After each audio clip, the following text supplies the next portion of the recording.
right, section 2.5. This section should be really familiar to you, as we're just transforming graphs. So all we're doing is we're taking the parent functions, parent graphs, and we're moving them around, maybe stretching or compressing them. So this is something that most of people who take this class, it's something that they've already done. Okay, so sketch each function and label any intercepts. So right here, it's squares, so you have a parabola.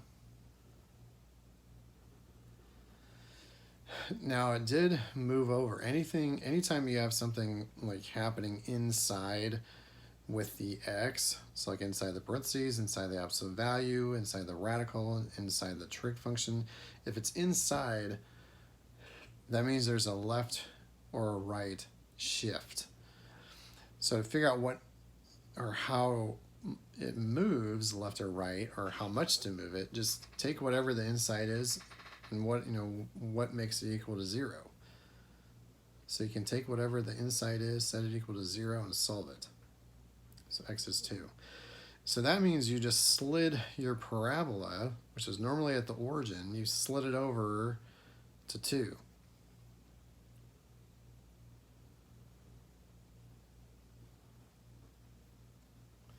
So move to the right by 2. So now you have a y-intercept that's different than the origin. Well, to get the y-intercept, just plug in 0 for x, and then give you a 4. So when you sketch these things, they're just sketches. I'm just looking for the right shape. Do you have the right intercepts? I'm not looking for if these things are drawn to scale, especially when you come up with large values. So like if my x-intercept was 2 and my y value was 100, please don't try to draw it to scale.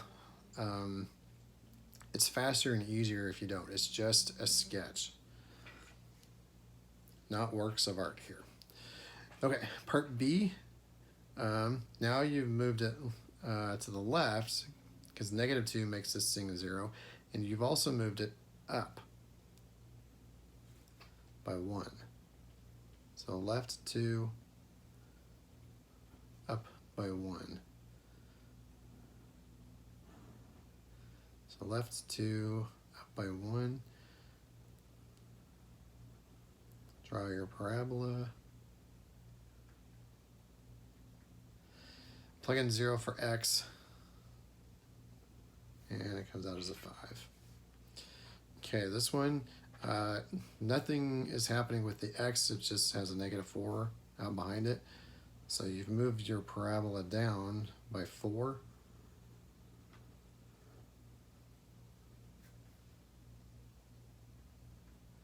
And it has an x-intercept of 2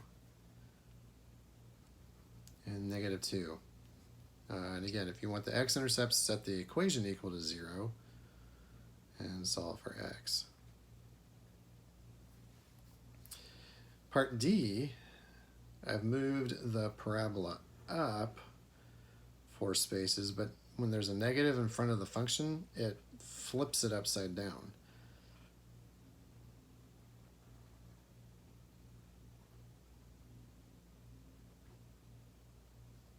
And my intercepts are at -2 and 2 again. Okay, so most people can work with a parabola pretty well. Now let's work with the radicals, because these can be a little bit tricky. So root x, that's just the parent function, so let's just get that up there. Okay, so there's the parent function.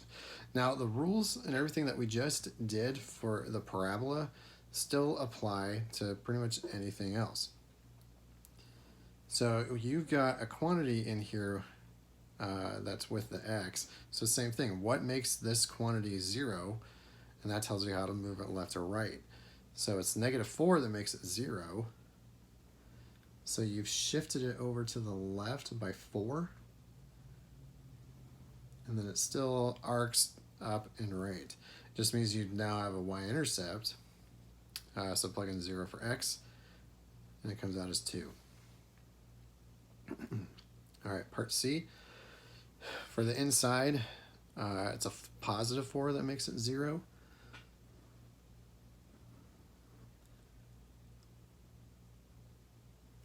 So it's going to start here, but it has a negative in front of the radical, so that's going to flip it upside down. So instead of going up and to the right, it goes left, or it goes to the right but down.